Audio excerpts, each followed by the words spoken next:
And that's what we've been doing in this series, Open-Handed. We're in the 5th installment of Open-Handed, where we've been looking at the promises of God concerning giving and receiving. How many of you know that the Bible has a lot of promises in it? You guys know that? The Bible has a lot of promises. The Bible's not just a book of petty rules. It's not a book of petty rules. In fact, it is a book full of powerful promises. In fact, I'm curious, if I was to ask you how many promises do you think there are in the Bible? I wonder what you would say. How many of you say think there's 100 promises in the Bible? 100? Nobody's participating with me today? Is that how this is going to go? We'll have everybody, you think there's 100, at least 100 promises in the Bible? Yeah. How many think there's more? 200? 200? 500? Some hands going down. 1,000. 1,000, man. 2,000? 3,000. A lot of hands going down. All right. I don't know how many promises are in the Bible. Haven't counted them. But there is this book written by a theologian, his name is Herbert Lockyer, called All the Promises of the Bible. And he said that there are over 8,000 promises in the Bible. Isn't that crazy? Now, this is not a book you're going to want to buy and put on your nightstand. It's kind of a theological study guide. But that's what he said. There was this another man, Dr. Everett Storms, who is a church historian and educator. He wanted to know personally as well. And he took it upon himself to count all the promises in the Bible. It took him he made a list 27 times reading through the Bible till he felt he had his list complete. He counted, I need to read it because I wrote it down, 8,810 promises total in the Bible. 7,487 of which were ones that God made to people. The Bible has a lot of promises in it. And in Scripture, God makes two kinds of promises. He makes unconditional promises, and he makes conditional promises. An example of an unconditional promise is the return of Jesus, right? Doesn't matter what you think about it, doesn't matter how you feel about it, doesn't matter what you do about it, Jesus is going to come again. That's an unconditional promise. But then there's other promises that are conditional promises, meaning that they are not automatic in your life. Think about this. Salvation actually is a conditional promise. God has already done everything he's going to do about saving people. He sent his son Jesus to die on the cross for your sins, for the sins of humanity. But it's not automatic. You have to place your faith in Jesus, in what he did for you on the cross. Romans talks about that it is belief in your heart and confession with your mouth. That's the process by which you're saved. So salvation is one of those promises. There's two reasons God makes promises. One is he makes promises to us to teach us to trust him in difficult times. Obviously, if life was always good, you wouldn't need to trust God. In fact, one of the promises of Jesus is that you will have trouble. Who's claiming that promise? It says, in this world, you will have trouble, but take heart because I've overcome the world. It's a promise. So he gives us promises to trust him in difficult times, but he also gives us promises to help us and make us more like him. Peter talked about this in the second book he wrote. He said, God has made us marvelous promises so his nature would become part of us. You can't become like Jesus without trusting his promises. So promises are like gifts that God gives you. With every conditional promise, though, there is a premise. God says, if you do this, I'll do that. Now, the reason I'm taking some time this morning, this is not the main part of my message, to talk to you about all these promises that God makes, is because of all the promises that he makes, the number one thing that God has promises about is generosity. The number one thing. There are more promises related to generosity in the Bible than any other subject. Just for example, I did a quick little study on this, something you can check for yourself, but the word believe is a pretty important word in the Bible. Do you agree? Word believe shows up 272 times in the Bible. The word prayer is pretty important. That shows up 371 times in the Bible. How about the word love? And we know that's an important subject. The word love shows up 714 times in the Bible. But the word give is used 2,152 times. Why? Because God is a giver. Everything you have in your life is a gift from God. And because God is a giver, He gives us promises around generosity so we can trust Him in difficult times and to make us more like Him. Now,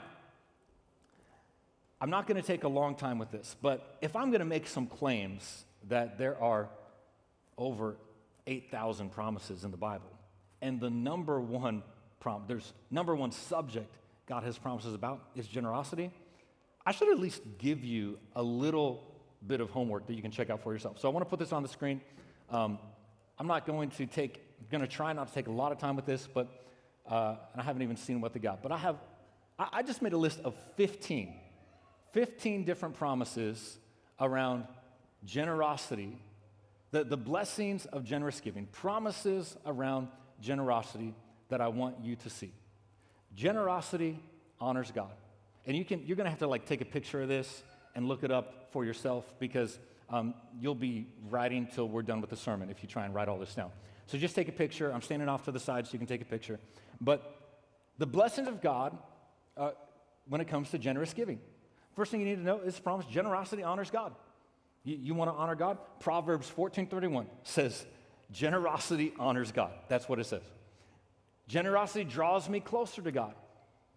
Matthew 6:21, Jesus, He's speaking in the context of possessions, of finances. He says, where your treasure is, there your heart will be also. When you give, it draws you closer to God. Generosity makes me more like Jesus. Luke 11:41, Jesus says, purity is demonstrated through generosity. In other words, if you want to live a holy life, then that is seen by being a giver. Proverbs 21:26 says, the godly love to give. How about this one? Here's a promise of generosity, that generosity advances God's kingdom. It shows the world what God is like when you give. It's 2 Corinthians 9:13 says, others will praise God for the obedience that accompanies your confession of the gospel of Christ and for your generosity. Generosity takes care of my children. Any parents want their children taken care of? This is what Psalm 37:26 says. The godly are always generous. Their children will be blessed. Generosity demonstrates my faith. When he's writing to Philemon, he says, put into action the generosity that comes from your faith. Again, in 2 Corinthians, he says, your giving proves the reality of your faith. Generosity qualifies me for more. Again, in 2 Corinthians, he says, remember this, whoever sows sparingly will also reap sparingly. Whoever sows generously will also reap generously. Jesus said in Matthew 25:21, you prove that you can be trusted when you prove you can be trusted with a small amount, He'll put you in charge of a large amount. Generosity reveals your character. Luke 16:11. If you can't even handle a small thing like money, who's going to entrust you with spiritual riches that really matter? Generosity increases my happiness. Jesus said this, there is more happiness in giving than in receiving. Generosity expands my influence. Psalm 112, verse 9 says, those who give generously to those in need will be remembered forever. They will have influence and honor. In other words, just so you know, there's a difference between being famous and having influence. It just says, when you're generous, it gives you influence. And as Christians, we should seek influence, not fame. Generosity multiplies my money. Here's a specific one. In Proverbs 11:24-25, it says, those who give generously increase their wealth. While others are tight-fisted and end up impoverished, a generous person will be enriched. He who refreshes others will also be refreshed. That sounds a lot to me like what you make happen for others, God will make happen for you. Generosity brings God's provision. In other words, it ensures that my needs are being met. Philippians 4:17-19, we looked at this one last week. Paul wrote, I want you to have the good that comes from giving.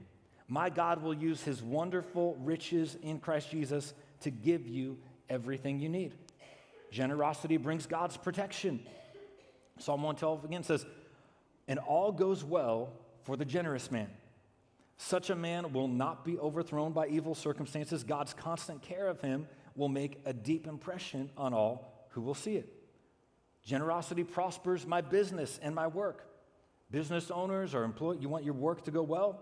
He says, when you give generously and not with a stingy heart. For that, the Lord your God will bless your work and undertakings. Generosity will be rewarded in heaven. 1 Timothy 6:18-19 says, tell them to do good and be rich in good works, to be generous in giving and ready to share. In this way, they will store up riches in heaven. And I could go on and on. I could talk about how generosity breaks the hold of greed in your life. I could talk about how generosity establishes your priorities, how it teaches you contentment, how it allows you to be used by God, how it meets the needs of others, how it grows your faith, how it invites God to partner with you, how it's a covenant agreement, how it's a statement and a reminder of your faith. There's so much generosity does, and I'm not trying to take a lot of time to talk about this. I'm putting this on here because we've been talking about receive, not just the giving part, the receiving part. How to expect to receive from God. And maybe some of you, you're a little unsure how to do that. Maybe just take a picture of that. And when you give in the offering, you need to say, this is what I'm believing God for. Something on this list. I'm giving that God would take care of my children. I'm giving that things will go well in my business. I'm giving that the ministry will go forth. I'm giving that the kingdom of God would be advanced. That you should have an expectation when you give. Now, that's all my introduction, all right? I know we're like halfway through this sermon, but because while I've been spending a lot of time in this series wanting you to learn how to receive from God, the truth is, I haven't spent any time talking about how to be generous. And that's a problem. That's a problem. It's a problem because it's like telling you all the benefits of a workout program or a diet. And if you do this, this is what's going to happen in your life. Giving you all the benefits and then not telling you what to do. Not telling you how to count your calories and what foods to eat or how long you should be doing this physical and what the regimen is and what that looks like. If I'm not telling you that stuff, I'm not really helping you out. So today, what I want to do is talk to you about how to be generous. I want to talk to you about how to be generous. And where I want us to look is in 2 Corinthians chapter 8. And in 2 Corinthians chapter 8, there is something that happened in the Macedonian churches that Paul is writing to the Corinthians about. And what he's telling them is that there's a situation going on there. And in this situation, it resulted in generosity. Now, what is generosity? Paul calls it the grace of giving. That's how Paul refers to generosity. The Macedonian churches, these would have been churches in Thessalonica, churches in Philippi, churches in Derbe, places like that. So he's writing to Corinthians, and starting in verse 1, he says, now, brothers and sisters, we want you to know about the grace that God has given the Macedonian churches. So there's something different about them, something special. It's a gift from God.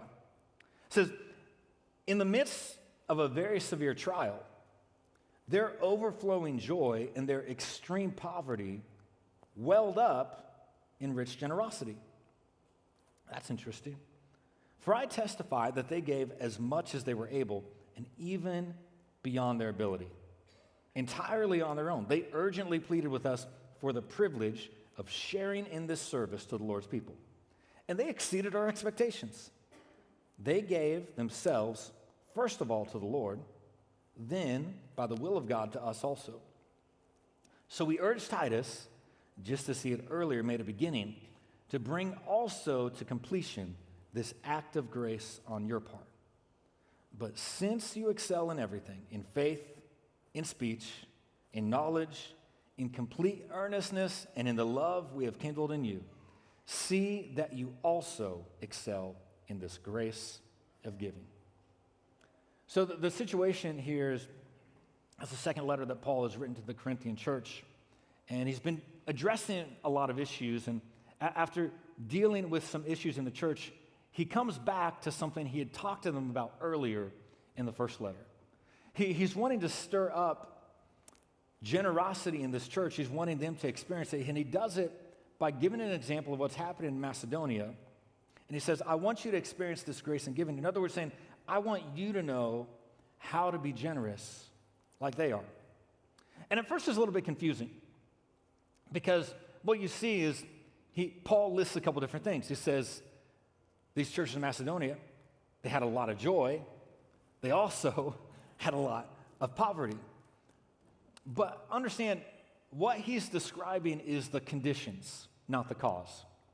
He's not saying what caused them to be generous. He's saying this is the circumstances of what was happening when they were being generous. And that's important for you to know because nobody ever becomes generous by accident. No one becomes generous by accident. In other words, it's not like there was this random combination of circumstances and this was the secret formula that produced generosity. No, generosity is not accidental. We don't stumble our way into it.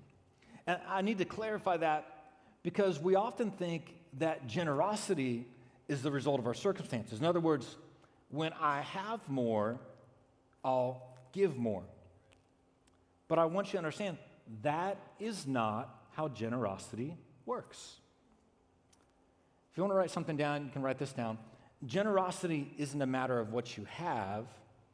Generosity is a matter of your heart. Generosity is not about what you have or don't have. Generosity is a matter of your heart. Paul calls it the grace of giving. Paul says these Macedonian churches were very poor, yet were very generous. On the other hand, the Corinthian church that he's writing to is very wealthy.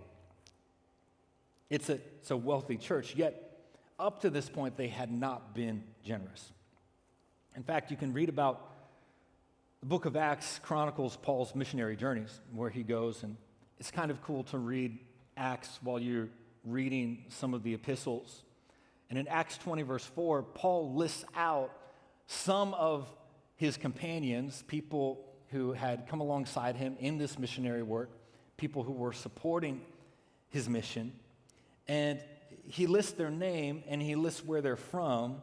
There were people from Berea, there were people from Derbe, people from Thessalonica, these Macedonian churches that he's talking about, people from Turkey, but no one from Corinth.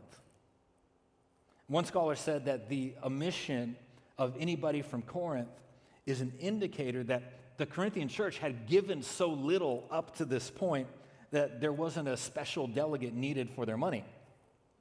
The point is, you can be poor and be generous. You can be rich and be generous. You can be poor and be stingy. You can be rich and be stingy. That's why I want to teach you how to be generous now. Because if we can't learn to be generous now, we won't learn to be generous later. More money doesn't make you more generous. More money just makes you more of what you already are. If you're a kind person, money's going to magnify that. If you're a jerk, money's going to magnify that. If you're weird, money's going to magnify that. Money just magnifies whatever you are. And understand when I'm talking about being generous, okay, I'm not just talking about money. You can be generous with your time. You can be generous with your energy. You can be generous with your words. You can be generous with your talents, your skills, your gifts. There's a lot more to generosity than just money, but we're talking about a heart issue. But here in Corinthians, Paul is talking about a special offering. And you need to know that money doesn't make you more generous. And if we want to be generous when we have more, we must learn to be generous when we have less. So what I want to do today is help you learn to do what I know you really want to do. Because I know all of us want to be generous, we just don't know how. In fact, I'll just put this as a side note. The 3 greatest skills you can learn to master in your life are integrity, humility, and generosity. Those 3 things. You master those 3 things, they will save you. They are the antidote to the biggest temptations in life. The things that take people out more than any other thing: integrity, humility, and generosity. You master those, you will win at life. But I'm just talking about generosity today. We'll talk about integrity and humility another time. So if I were to ask you to describe what it means to be generous, most often people would describe something like this. Well, a generous person, what's it look like to be generous? Maybe it looks like you see somebody with a sign on the street and you randomly give them something. Maybe you're in line at Starbucks and the drive-thru, or in line, and you buy the coffee for the person behind you. Maybe you would say it looks like tipping a little bit extra because you notice the waiter or the waitress is having a rough time and you want to do something to bless them. Often we think that's generosity because that's how most of us give. You see a need, you meet a need. You hear a sad story, you do something about the sad story. You go to a fundraiser, somebody guilts you to give, or somebody motivates you to give, and so you give. You're watching TV, you see a commercial with a dog and a Sarah McLachlan song, you quickly change the channel so you don't feel bad. No, but these different things. You see a need, you meet a need. You hear a sad story, you do something about it. Somebody guilts you, you feel pressure, you respond to the pressure. Let me be really clear. That is giving. That is not generosity. Let me help you with this. There's a difference. That's giving. And just to be clear, giving's good. Giving is awesome. You want to give. Giving honors God. But giving is not the same thing as generosity. And I want to teach you how to be generous. See, here's the difference. Generous people do not need to be guilted to give. Generous people do not need to be inspired to give. Generous people don't need to feel something to give. Generous people are not reactive. They don't just give whenever they see a need, or whenever they have something extra, or whenever they feel prompted by the Spirit of God. I'm not saying any of that is bad or wrong. I'm saying that's not how generosity works. This is what you need to write down. Generous people have a plan. Nobody's generous by accident. Generous people have a plan. I can tell you don't really believe me. Maybe you need some more coffee this morning. Let me show it to you from Scripture. This is what Isaiah 32:8 says. Generous people plan to do what is generous, and they stand firm in their generosity. Generous people plan to be generous. They have predetermined, this is what I'm going to do. It's not an emotional thing, it's an intentional thing. It's more strategic than that. Think about this. Last week I talked about our Thanksgiving outreach. We gave away over $15,000 worth of Thanksgiving meals. We served over 200 families. That's awesome. Okay? Now, that didn't just happen on a whim, right? Like, there was planning that went into it. There was partnership that went into it. There was strategy that went into it. Generous people plan to be generous. What you're doing when you plan to be generous is you are prayerfully and strategically designing your life around generosity. It's not something you do reactively, it's a mindset. So let me help you with something, because often we'll say at this church, being generous isn't something that we do, it's who we are. What does that mean? That means we're not just responding in a moment. We're not just responding out of a feeling. It's not just an emotional gut reaction. I mean, we've planned this. We have a mindset. This is our nature. We ask questions like, how can we make a bigger difference? How can we maximize what we have? It's not just spontaneous. I'm not saying that it ever can't be spontaneous. It's just that's not how generosity happens. It might look spontaneous, but it happened because someone had predetermined to be that way. It's not irrational, it's intentional. That's what Paul is referring to in 2 Corinthians chapter 8. He said this Macedonian church, they gave in a way that caught us off guard. They planned on this. That's what's happening. He says, first, they gave themselves to the Lord. Second, they gave themselves to us by the will of God. And it was during a period, meaning a span of time of extreme poverty and severe trial that resulted in generosity, meaning they had a plan in this process. That's why he says in 2 Corinthians 8:6, this is why we urge Titus, just as he had earlier made a beginning, to bring also to completion this act of grace on your part. He's talking about a plan.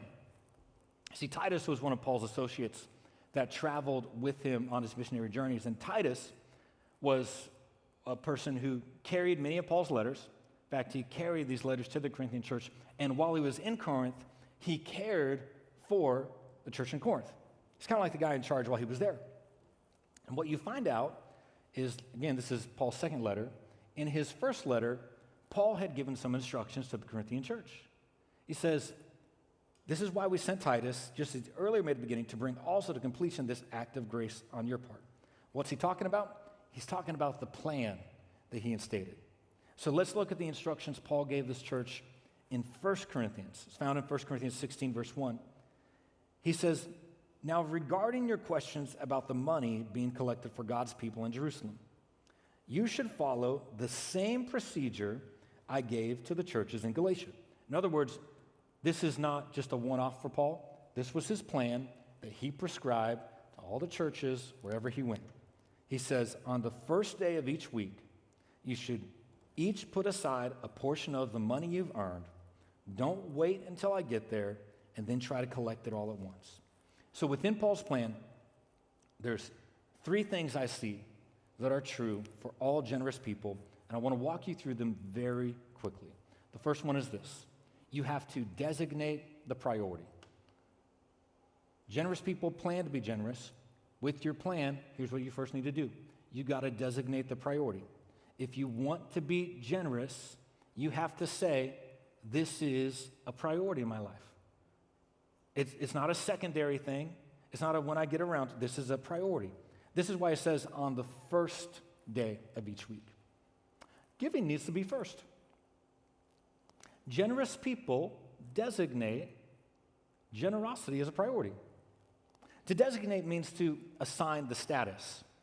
It means it's something that's predetermined. It's something you do beforehand. You make the decision ahead of time. Now, when we talk about giving first, I want you to know next week is the final week of the series. I'm going to be talking about tithing. And I want to encourage everybody to be here next week because it is going to be the best message you've ever heard on the subject of tithing. It's going to help you so much. It's going to give you so much clarity. That's not the message today, but that's going to be next week. I'm going to talk about what tithing is, what it isn't, and I promise you it's going to be the most helpful message you've ever heard. But generally speaking, when I preach in our church, I don't use the word tithing a lot, and that's intentional. What I like to say instead of tithing is I say give your first and your best. Your first and your best. First and best. That first part is important because God has to be first. God being first isn't just a principle for giving, it's a principle for living. God has to be first. First in place, first in rank, first in priority. So when Paul says, I want you to excel in this grace of giving, and I'm sending Titus to finish what he started, I want him to go back to the plan I told you about. This is what he's talking about. The first thing is you got to designate the priority. It's got to be first. God has to be first. The second thing is you have to calculate the percentage. Calculate the percentage. He says, on the first day of each week, you should put aside a portion of the money you've earned. A portion. That's another word for percentage. He actually goes on to say in both 1 Corinthians and 2 Corinthians that in other letters that he wrote, he talks about giving not by what you don't have. He talks about giving in accordance to what you have. It should be a percentage. That God never asks something from you that you don't have. You shouldn't, and he even goes on in this letter, he says, I don't want you to put yourself in a bad spot by giving. I'm just asking you to do in accordance with what you have. So it's a percentage giving. Then he says, don't wait until I get there and then try to collect it all at once. You got to designate the priority. You have to calculate the percentage. Here's the third thing. You got to automate the process. Automate the process. If you wait, you'll forget. If you wait, you won't be ready. If you wait, something else will come up. And so what Paul is saying is, I know you want to be generous. This is a desire of yours. This is what the Macedonians did. I'm sending Titus to work the plan. And this is the plan. Make it first, make it a percentage, make it automatic. Don't wait till I get there. And what happens with a lot of us is we have a heart to be generous, but we haven't said this is going to be the first thing I do. We have a heart to be generous, but we just kind of give out of handfuls. We haven't thought, okay, this is how much I make, and I'm going to be intentional about this amount. I'm going to give a percentage. And we've never automated it. We just forget, I forgot to do that, and I'm not really ready, and then I haven't looked at my budget and all this kind of stuff. You got to automate the process. I'm saying all that to set this up. I'm preaching to you about what I know. This year, my wife and I hit a milestone in our giving. So it's been in our heart to be generous for a long time. Since we, I remember the first time I gave a $1,000 check.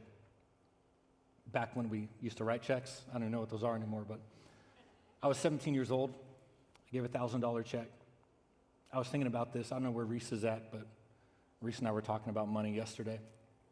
And he's 16, and he's working right now. So I was 17 years old, and I'd worked a job over the summer, saved up a lot of money. I was living in France. I came back from France to America for Christmas, and I was at a New Year's Eve church service, because that's the kind of Christian I was. And I was really seeking God about what I was supposed to do with my life. I knew I was going to finish up school in France, but I didn't know what I was going to do. And I felt prompted to give a $1,000 check. I remember giving that check. And what's cool about that is it was 10 days later, that's when God called me to ministry. I was in France, and I really believe it was connected to that gift. So generosity has been part of my life, but this year, Marissa and I hit a milestone. We were able to give just under 30% of our income through the church this year. So just like 29 point something. And the reason I'm sharing that is that didn't happen by accident. Now, we didn't start there. We started at 10, and I'm going to talk to you next week about why we started at 10. But what we did, this is about 14 years in the making for us. So when we started the church, we had been tithing to the church that we were sent out of, and then we were setting aside money, savings, to plant this church. And so when we started this church, we just began to, well, we were tithing plus what we were saving, going to put that into the church. So we started a little above 10. And every year we just determined in our heart that we were going to go up a percentage. So part of the story I don't overshare is that not every year was an up year for us. When most of you know, we started this church I was bivocational, worked a job. The church, could not afford to pay us anything. That year that I left my job to be full-time at the church, took a $20,000 pay cut to come on full-time. But our giving kept going up. The percentage kept going up. And I'm not saying that I don't think that's for everybody. I'm not putting that on everybody. But what I'm trying to tell you is it doesn't happen by accident. Last night I was talking to Marissa, I was telling her about the sermon. We were talking about some of our goals for generosity, talking about giving. We have a goal. This is our goal. We want to get to the place where we're living off 50% and giving 50%. It's going to happen. How do I know it's going to happen? Because we planned it. We're not wishing it to happen. We're not just, well, maybe wouldn't it be nice? No, we're being intentional, small steps, a little bit at a time. We want to write some big check, give some big gifts. Now, we've given some pretty big gifts for us, but how are we going to do that? Going to be small steps. I don't want to share with you some of our goals because you might not be able to handle it, but we have some real goals that way. And it just happens through practical, a little bit at a time. Again, I'm not saying that for anybody here. That's a conviction of ours. We're leading the church. I think I should probably be reading my Bible more. I should probably be praying more. I should probably be giving more. I can't give as much as some of you. I don't make as much as some of you. But we can lead the way in generosity. So what I'm trying to ask you to do, if you want to do this, you got to have a plan. You got to designate the priority, calculate the percentage, and automate the process. That's how to be generous. You don't just stumble into it. You don't just accidentally, circumstances make it happen. It happens with a plan. It doesn't happen by accident.